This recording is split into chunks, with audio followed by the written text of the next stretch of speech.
Should I stay or should I go? The famous song can also apply here to Kylian Mbappe, PSG or Real Madrid or someone else. Ali, when the first ball is kicked after the transfer window in the summer is closed, do you think Kylian Mbappe is in Paris, Madrid or somewhere else?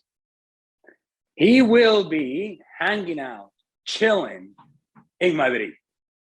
I look at Kylian Mbappe, and there's been too many signs pointing in the direction of Real Madrid.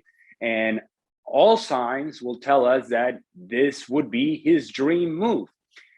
And I think once a player has pushed through that threshold of thinking to himself, this is my dream move, it's right here, it's a true possibility, I don't know that there is coming back from that. Now, reports would suggest that PSG are in a better position now to try to, at the very least, get a short-term renewal with Kylian Mbappe.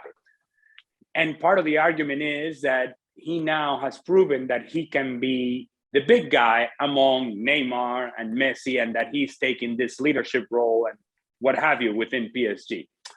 Yeah. What happens when Messi comes back? What happens when Neymar comes back? What happens when they're playing together? What happens when everybody is healthy?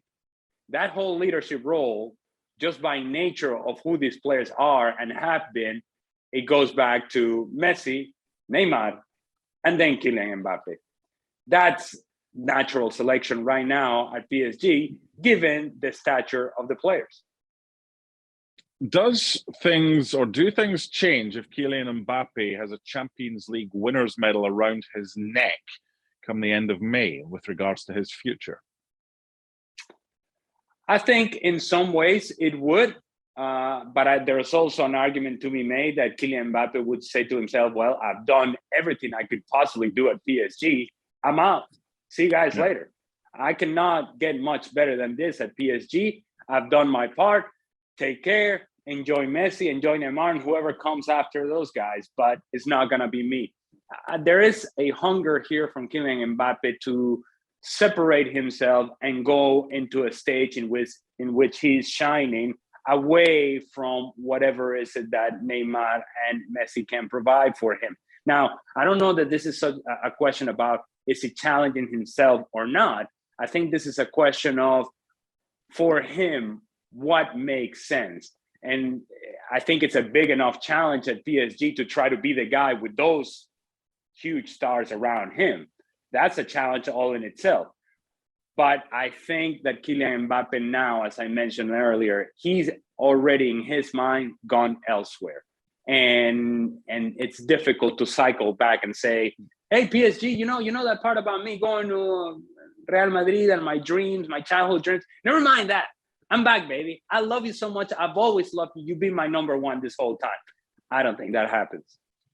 Speaking of number one, he's 23 and he's at a certain level, which is pretty much near the top. What's the number one motivation for someone like Kylian Mbappe right now? Hey, Mark, that's a good question.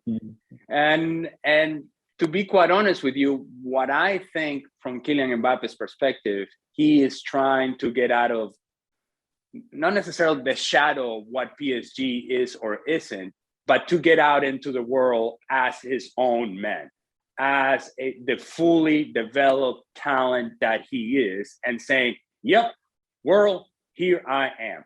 I'm not just the young guy. I'm not just the young phenom. I am the final product, and you're going to see me for the next 10 years playing a critical role to the success of whatever team I'm in. I am going to be the major player, and you're coming here to watch me. If that's the mentality, if that's what he wants to do, and he wants to push himself to that level, then I think you're going to find that Real Madrid is going to get a very motivated player. Yeah, the article on ESPN FC and ESPNFC.com says PSG are growing confident that they can convince Kylian Mbappe to extend his contract at the club. Let's hold on a minute here. This is the middle of January. He's out of contract in June. This is something that should have done way before now, isn't it? How much blame should be placed on PSG for the predicament they find themselves in regarding Mbappe?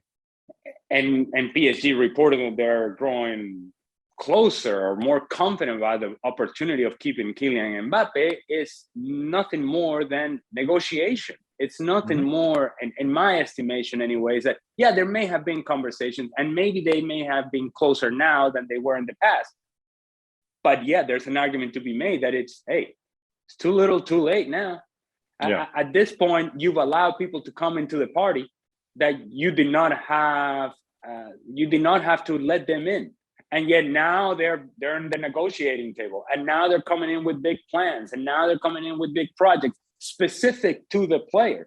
And the player is going to say, well, yeah, I like what they're offering. See you later. You didn't have to let that happen. You could have limited that contact.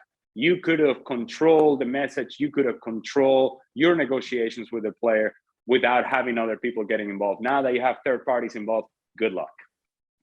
Let's end by having a little bit of fun. The two players who've attracted the most transfer speculation over the past 6-12 months are Kylian Mbappe and Erling Haaland.